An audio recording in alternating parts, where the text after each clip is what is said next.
The first sound that you will hear is Prometheus, an orchestral piece composed by Franz Liszt in the 1850s. This song represents the time period and downfall of liberal Kansas. So for my lighting design, I decided to do warmer colors when they're above ground and cooler colors when they're underground. So for the first scene when the village is on fire, there are some dark red key lights that come from the front so that they can give a really harsh color, and there are orange and yellows to come from the back to give an appearance of fire. Our first location is Liberal, Kansas.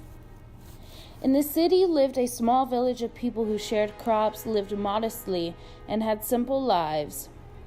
The women in the fall wore long dresses with 3/4 length sleeves that were very bulky, while the men wore long pants, jacket, vest, shirt, and a top hat, along with boots.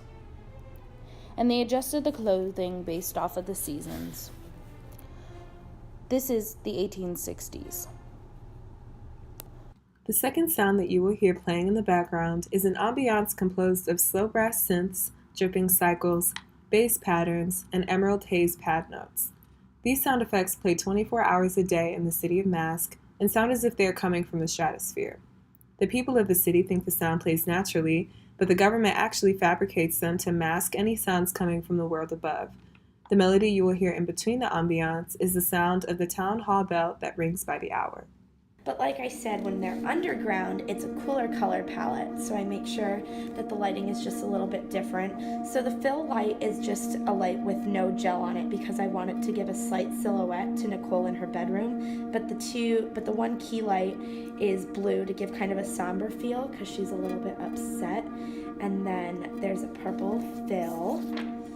When we go to scene 3, when Raphael is looking at the monument, the key lights are more of a spotlight. They're open, but the fill lights in the back are a yellow to give the appearance of daylight.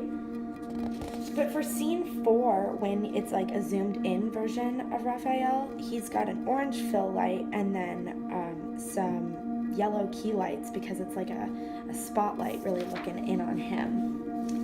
For scene 5, when we're in the library, now we're completely underground, so it's a much cooler color palette. The key light, just to light up, since they're in a library, is a normal day, but coming from the windows of the library are a purple and a blue to maintain that cool color palette. Scene 6 is a little bit more intense because this is when the village starts to flood.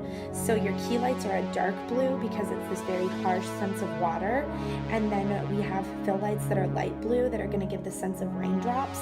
But because they are outside, I have 2 fill lights that have no gels on it to just really light the scene. Scene 7 is very dim lighting. There is one fill light that represents a spotlight on the podium, but all of the other lights, there's not really a main key light just because I want it to be very dim and somber. And then for scene 8, this is the city when it's completely underwater. The key lights are coming from the back because it's a silhouetted look, and then you have all the fill lights, which are the light blue. And then, in general, our monument has, to represent the contrast in the 2 lighting schemes, when you're looking at the monument and you see the underground world, you have the key lights, which are blue, to really give that harsh blue in the underground, and then the warmer colors up on the top. Flash forward to 3017, the city of Mask. The people of the city of Mask are much more rigid and introverted, having such a strict lifestyle. Their atmosphere and attitudes are reflected based off of their attire.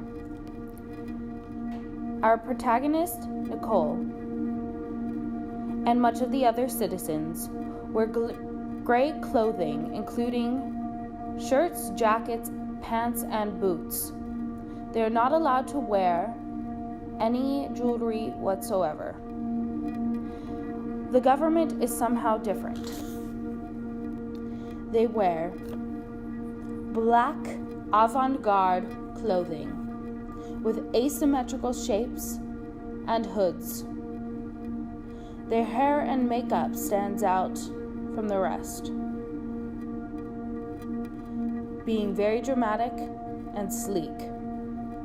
The black avant-garde that the government wears shows their power, shows that they differentiate themselves from the normal citizens of the town. Then we have Raphael, our second protagonist, who comes into the city of Mask wearing a tight bodysuit that shows off his muscles that also has a holster on it.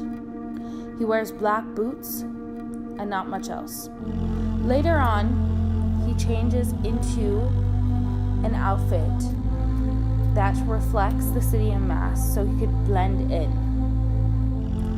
Though no matter how hard he tries to blend in, it doesn't work.